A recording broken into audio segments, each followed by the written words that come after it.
Hello everyone, तो कैसे आप मुझे कमेंट सेक्शन में ज़रूर बताना। तो दोस्तों, आज मैं आप लोगों को पढ़ाने जा रही हूँ लेखक प्रहलाद अग्रवाल जी द्वारा लिखी गई तीसरी कसम की कहानी। तो चलिए बढ़ते हैं कहानी की ओर। एक गीतकार के रूप में फिल्मी जगत से जुड़े रहने वाले कवि और गीतकार शैलेंद्र ने जब फणीश्वर नाथ रेणु की अमर कृति तीसरी कसम उर्फ मारे गए गुलफाम को सिनेमा पर्दे पर उतारा तो ये फिल्म मील का पत्थर सिद्ध हो गई, अर्थात इस फिल्म की जगह कोई दूसरी फिल्म नहीं ले पाई। तीसरी कसम को आज इसीलिए भी याद किया जाता है कि क्योंकि इस फिल्म को बनाने के बाद यह भी सिद्ध हो गया था कि हिंदी फिल्म जगत में एक सार्थक और उद्देश्य से भरपूर फिल्म को बनाना कितना कठिन और कितना जोखिम भरा काम है।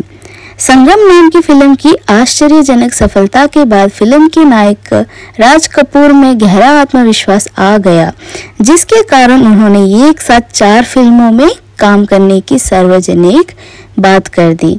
इन्हीं फिल्मों में से सन 1966 में कवि शैलेंद्र के द्वारा बनाई गई फिल्म तीसरी कसम भी शामिल है। कहा जा सकता है कि तीसरी कसम फिल्म नहीं बल्कि कवि शैलेंद्र द्वारा कैमरा के रील पर लिखी गई एक कविता थी। और तीसरी कसम फिल्म कवि शैलेंद्र के जीवन की पहली और अंतिम फिल्म है और इस फिल्म को बहुत सारे पुरस्कारों से सम्मानित किया गया। यह फिल्म कला से परिपूर्ण थी, जिसके लिए इस फिल्म की बहुत तारीफ हुई थी।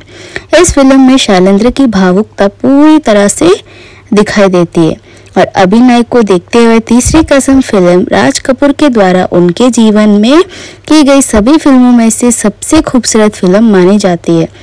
राज कपूर को एशिया के सबसे बड़े शोमैन का किताब हासिल था। वे अपनी आंखों से अभिनय यानी एक्टिंग करने और अपने आंखों से ही भावनाओं को दिखाने में माहिर थे और इसके विपरीत शैलेंद्र का उम्दा गीतकार जो भावनाओं को कविता का रूप देने में माहिर थे। शैलेंद्र ने राज कपूर की भावनाओं को अपनी कविता और फिल्म की कहानी में शब्द रूप दिए और राज कपूर ने भी उनको बड़ी ही खूबी से निभाया।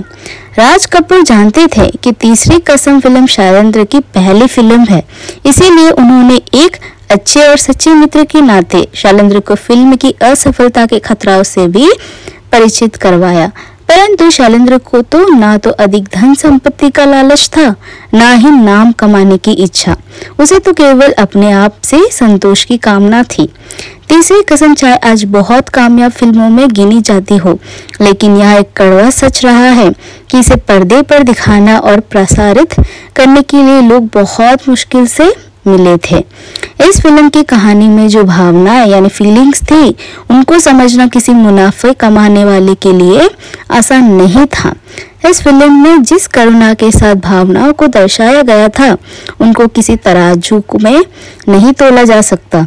श्री 420 का एक गीत प्यार हुआ इकरार हुआ, प्यार से फिर क्यों डरता है दिल की एक पंक्ति रातों दसों दिशाओं से कहेंगे। अपनी कहानी इस पंक्ति में संगीतकार जय किशन ने आपत्ति जताई थी, लेकिन शैलेंद्र इस पंक्ति को बदलने के लिए तैयार नहीं हुए। वे चाहते थे कि दर्शकों की पसंद को ध्यान में रखकर किसी भी फिल्म निर्माता को कोई भी बिना मतलब की चीज दर्शकों यानी ऑडियंस को नहीं दिखानी चाहिए। उनका मानना था कि एक कलाकार का यह कर्तव्य भी है, वह दर्शकों की पसंद को अच्छा और सुंदर भी बनाने की कोशिश करे। शैलेंद्र ने जो भी गीत लिखे वे सभी बहुत पसंद किए जाते रहे। शैलेंद्र ने कभी भी झूठ, रंग ढंग या दिखावे को नहीं अपनाया। उनके गीत नदी की तरह शांत तो लगते थे, परंतु उनका अर्थ समुद्र की तरह गहरा होता था।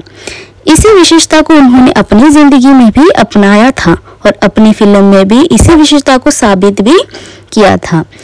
तीसरी कसम अगर सिर्फ इकलौती नहीं तो उन कुछ सफल फिल्मों में से जरूर है जिन्होंने साहित्य रचना के 100% न्याय किया हो।